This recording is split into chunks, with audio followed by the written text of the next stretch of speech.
પ્રભુ ઈસુ ખ્રિસ્તના નામમાં આપ સર્વને પ્રેમી સલામ. ગીત શાસ્ત્ર 78માં ગીત કરતા પોતાના પિતૃએ જે ગંભીર ભૂલો અને પાપ યહોવાની વિરુદ્ધ કરીને હઠીલી અને ફિતુરી પ્રજા બની ગઈ હતી એ યાદ કરાવે છે અને પછી પોતાને અને પોતાની પેઢીના લોકોને એ ગંભીર ભૂલો અને પાપ ન કરવા માટે ઉત્તેજન અને ચેતવણી આપે છે.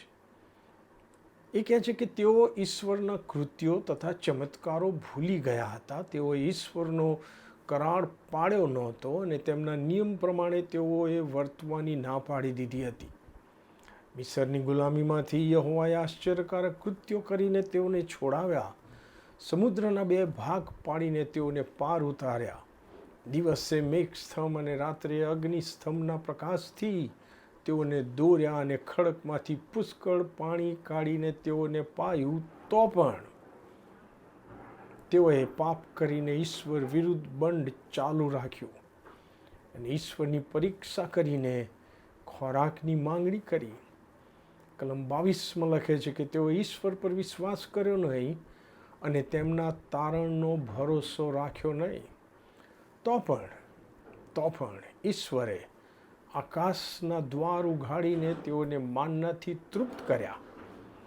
માન્નાના અનુસંધાનમાં ગીત કરતા કહે છે કે એ સ્વર્ગીય ભોજન અને ઈશ્વર દૂતોની રોટલી હતા અને તેઓને પક્ષીઓ એટલે કે લાવરીઓ પણ પૂરા પાડ્યા. કલમ 32માં ગીત કરતા લખે છે કે આ સર્વ બનવા છતાં, આટલા બધા આશીર્વાદો ઈશ્વરે એમને આપ્યા છતાં પણ તેઓ તો પાપ કરતા જ રહ્યા અને ઈશ્વરના આશ્ચર્યકારક કામ પર વિશ્વાસ કર્યો નહીં. કલમ 37માં લખે છે કેમ કે તેઓના હૃદય યહોવાની આગળ સિદ્ધ ન હતા અને તેઓ યહોવાના કરાર બાબત દૃઢ રહ્યા ન હતા. તો પણ યહોવાના કરાર બાબત તેઓ દૃઢ રહ્યા ન હતા.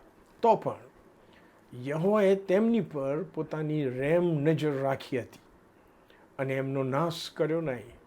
હા, વારંવાર યહોવાએ પોતાનો રોષ, પોતાનો કોપ સમાવ્યો, અંકુશમાં રાખ્યો અને પોતાનો રોષ પૂરેપૂરો સળગાવ્યો નહીં.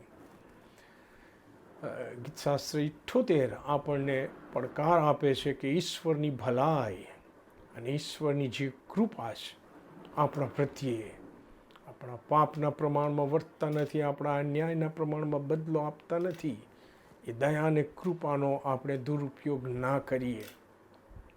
સંત પૌલ પણ પ્રશ્ન પૂછી નાખે છે રોમી 6:1માં, ઈશ્વરની કૃપા અધિક થાય માટે શું આપણે પાપ કર્યા કરીએ? જેનો એક જ જવાબ છે.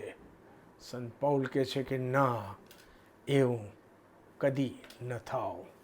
આમેન.